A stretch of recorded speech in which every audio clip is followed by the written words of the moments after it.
Fala aí, pessoal, como vocês viram semana passada, o Comitê de Políticas Monetárias, o Copom, ele reduziu a taxa Selic de 12,75 para 12,25, ou seja, uma redução de 0,5%. E isso afeta demais todos os ativos na bolsa, principalmente os fundos imobiliários. E no vídeo de hoje eu vou trazer para vocês 3 fundos imobiliários que podem se beneficiar com a queda da taxa de juros. Bora pro vídeo.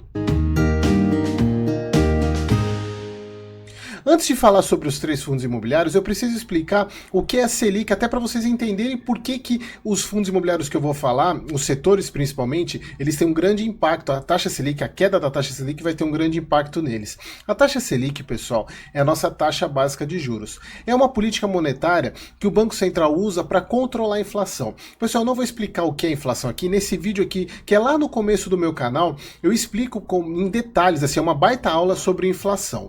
Mas basicamente, a inflação é a perda do poder de compra da nossa moeda. E essa perda do poder de compra é refletida no aumento generalizado dos preços. Então, o que o Banco Central faz? Como existe essa questão do aumento generalizado dos preços? Porque você tem muito dinheiro na economia, ou seja, tem muitas pessoas procurando comprar, fazendo com que os preços subam. O que o Banco Central faz? Ele deixa o dinheiro mais caro. E essa maneira de deixar o dinheiro mais caro é aumentando a taxa de juros. Por quê, pessoal? Quando você vai no banco fazer um empréstimo, você tem lá a taxa que o banco te cobra. Essa taxa, ela é referenciada na taxa Selic. Então, subindo a taxa Selic, a taxa dos bancos também sobe. Isso também desestimula a economia, porque o empresário ele vai investir no negócio dele. Se a taxa Selic está baixa, ele vai exigir um retorno no negócio dele um pouco mais baixo. Por quê, pessoal? Isso a gente chama de taxa livre de risco, que é a taxa Selic. O empresário, ao investir no negócio dele, ele precisa que o retorno que o investimento dele fez vai ter no negócio seja superior ao que a taxa Selic está rendendo, porque senão valeria a pena ele colocar o dinheiro dele no Tesouro Selic e não correr risco. Por quê? Ao investir no negócio dele, ele está correndo uma série de riscos. Ele está correndo risco de uns riscos relacionados a calote, a risco trabalhista, a risco de não ter mercadoria, de não ter matéria-prima para ele poder vender. Então, ele precisa exigir um retorno superior à taxa livre de risco. Então, se a taxa Selic sobe, o retorno que o empresário vai ter, ele vai ser maior do que era antes. Então, por isso que desestimula, porque na verdade fica melhor ele investir numa taxa Selic a 12% ao ano, 12, 13% ao ano, que ele vai ter o retorno de 1% ao mês, do que ele colocar o dinheiro dele num negócio que, se render 20% ao ano, já é uma rentabilidade muito grande, e olha o risco que ele está correndo para ter uma diferença de retorno para a taxa livre de risco menor. Por isso que a taxa Selic alta, ela desestimula a economia. E além disso, alguns setores eles sofrem muito, por exemplo, o varejo. Pessoal, eu sei que acho que todo mundo aqui já deve ter ouvido falar do Carnê das Casas Bahia, ou dos financiamentos que a gente faz para comprar uma geladeira, comprar um fogão. E todo esse financiamento, ele tem uma taxa de juros em cima das parcelas. Então, quanto maior a taxa Selic, maior é os juros em cima dessas parcelas, tornando a compra inviável. Por isso que o varejo sofre demais. Então, pessoal, para vocês entenderem qual é o efeito da queda da taxa Selic, porque a gente está falando dela subindo. Agora, quando ela começa a cair, todos esses efeitos que eu falei, eles são o contrário. Então, há um estímulo da economia. E o primeiro setor, e o primeiro fundo imobiliário que eu vou falar para vocês, pode ter um impacto muito positivo, são os fundos de lajes corporativas, e o primeiro fundo que eu vou falar é o PVBI 11. Bom, pessoal, então o PVBI 11 ele é um fundo de escritórios, como vocês podem ver aqui. Eu estou no site Mundo FII, que é um site que eu sempre falo bastante para vocês, que eu gosto bastante. Ele está com um rendimento dividend yield médio de 0,61% nos últimos 12 meses, uma rentabilidade de 15,44% acumulada, P sobre VP 1,01, como eu sempre falo para vocês, esse indicador eu não uso para fundos de tijolo, mas assim, pessoal, é um fundo bem interessante. Olha só, ele tem 1,3 bilhão de patrimônio líquido, é a 33ª posição no IFIX, como vocês podem ver aqui. É um fundo recente, ele é de março de 2020, já tem 125 mil cotistas, é bem bacana a quantidade de cotistas, porque é um fundo que tem imóveis muito bons. Aqui, como vocês podem ver, o patrimônio dele está basicamente alocado em imóveis, 1,3 bi em imóveis, ele tem um pouquinho de fundo imobiliário, tem um pouco de caixa também, que ele fez uma emissão recentemente, e o passivo dele está em 10%, é muito tranquilo também. Aqui, pessoal, como vocês podem ver, ele tem basicamente 4 imóveis, se eu não me engano, 3 ou 4 imóveis no portfólio dele. Ele é um fundo pequeno em termos de imóveis, mas são imóveis muito bons, são todos imóveis AAA, como eu tinha falado para vocês. É um fundo bem interessante. E aqui a gente vai entrar na parte dos dividendos dele, só para vocês verem o pagamento. Ele tem uma média de 0,57 de rendimento e um dividend yield médio de 0,58. Pessoal, é o seguinte, por que eu falo que fundo de lajes corporativas, eu trouxe o PVBI como um exemplo dessa categoria? Porque é o seguinte, pessoal, vocês lembram da pandemia?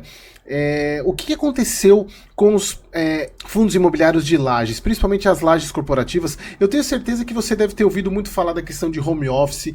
Muitas empresas abandonaram os escritórios, voltaram para as suas casas e acabaram devolvendo as lajes. Diferentemente, pessoal, do que acontece com o galpão logístico. Por quê? O galpão logístico ele é utilizado como uma base de distribuição. Então, por exemplo, se você tem uma empresa que ela tem a sede num escritório, num prédio, e o galpão com os produtos, no momento de crise, obviamente, ela se desfaz. Desse daqui, todo mundo vai para casa, só que esse daqui precisa continuar, o galpão logístico precisa continuar armazenando os produtos.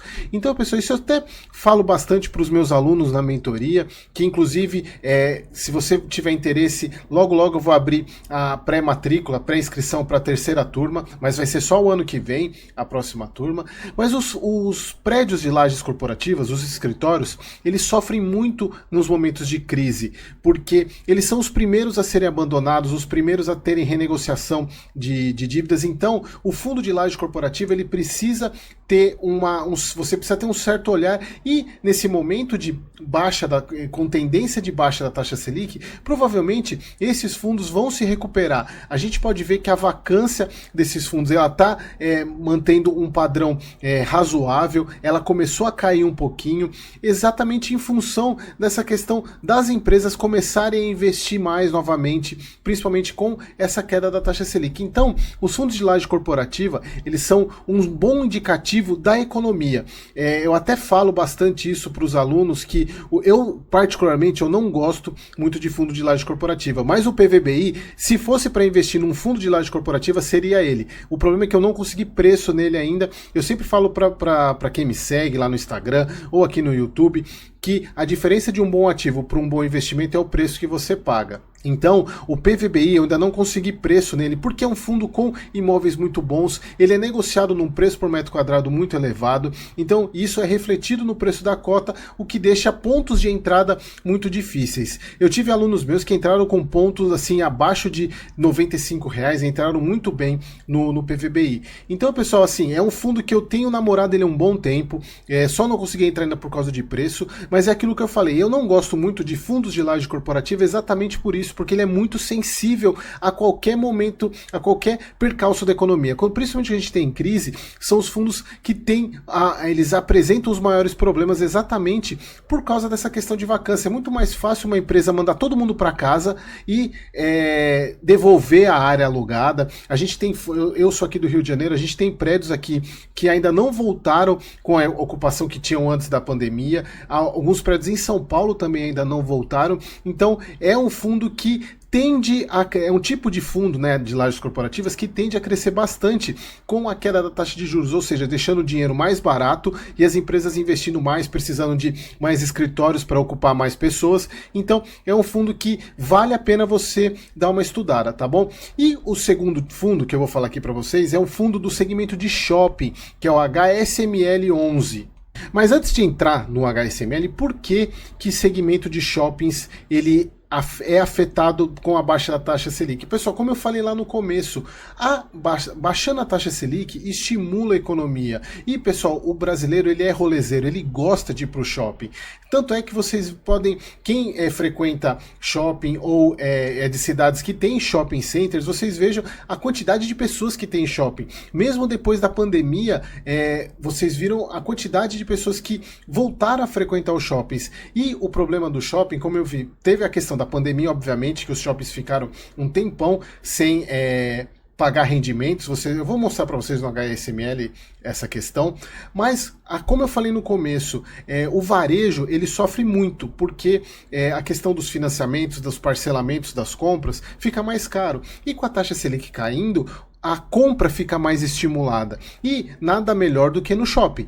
Então os shoppings eles são fundos que têm uma tendência muito grande em se valorizarem nesses períodos de queda da taxa Selic, exatamente pelo aumento do volume de pessoas comprando, embora a gente tenha essa questão do e-commerce que é muito forte, mas como eu falei para vocês, nós brasileiros a gente tem uma dinâmica diferente do americano, principalmente. A gente gosta de ir no shopping, diferente do americano que não gosta muito de shopping. Aqui a gente gosta. Eu moro no Rio, como eu falei para vocês, tem vezes, pessoal, de fim de semana com 30, quase 40 graus, que o pessoal podia estar na praia, você vai no shopping, o shopping tá lotado. O pessoal brasileiro gosta de shopping.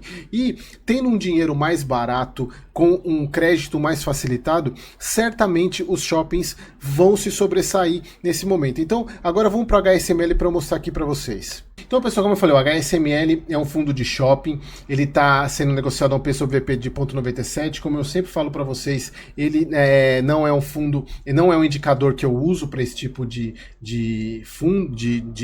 fundo, né, porque é um fundo de tijolo, mas ele é um fundo bem interessante, mas tem um ponto que é muito importante de atenção que eu já vou mostrar para vocês. Ele é um fundo de 1,5 bilhão de patrimônio, também bastante grande, tem 165 mil cotistas, como vocês podem ver aqui, é a 29ª participação no IFIX. Pessoal, tem um ponto que é muito importante, que é esse daqui, que eu não posso deixar de falar.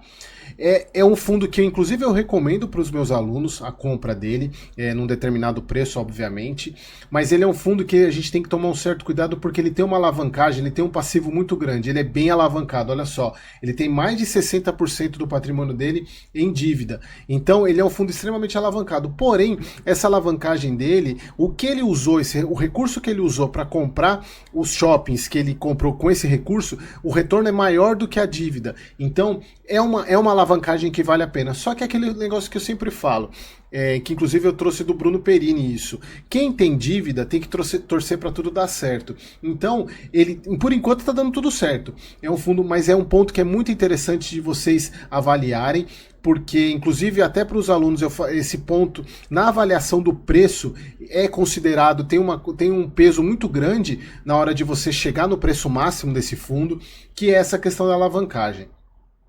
Deixa eu mostrar aqui para vocês a questão dos rendimentos dele. Se a gente pegar aqui, ele é um fundo que tem um dividend yield de 0,55 de média, 0,61 de rendimento. Olha só, pessoal, aqui no período da pandemia, né? A gente chegou a ter 0,26. Teve fundos de shopping, como o XPML, se eu não me engano, que ele zerou os rendimentos nesse período aqui. Então, pessoal, como vocês podem ver, é um fundo interessante, ele tem um dividend yield até maior do que o PVBI, né? Que é um fundo bem bacana, que vale a pena o estudo. Pessoal, e o terceiro fundo que eu quero trazer para vocês aqui é o RBRF11, um fundo de fundos. Inclusive, eu fiz uma análise desse fundo nesse vídeo aqui. Pessoal, para quem me segue já sabe que eu não sou muito fã de fundos, porque os fundos de fundos eles não trouxeram retorno no longo prazo. Só que tem um porém, os fundos de fundos hoje eles estão sendo negociados com P sobre VP e no caso de fundo, o P sobre VP ele é muito importante de ser avaliado, com muito desconto.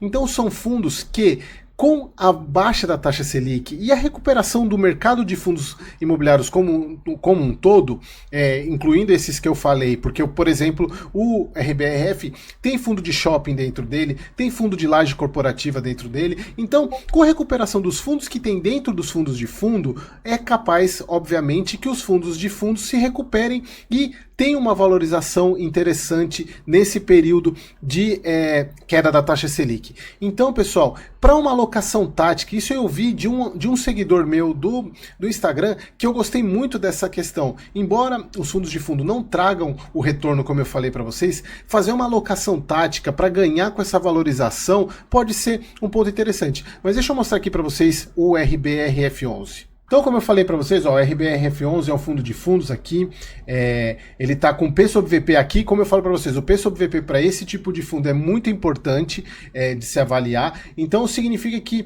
ele está com 13% de desconto, ou seja, se você comprar todos, se você for comprar todos os fundos que fazem parte do portfólio do RBRF, você vai pagar 13% a mais do que se você estivesse comprando o RBRF como um fundo de fundo. Obviamente, pessoal, tem alguns fundos, alguns ativos do RBRF que você, investidor de pessoa física, não vai ter acesso.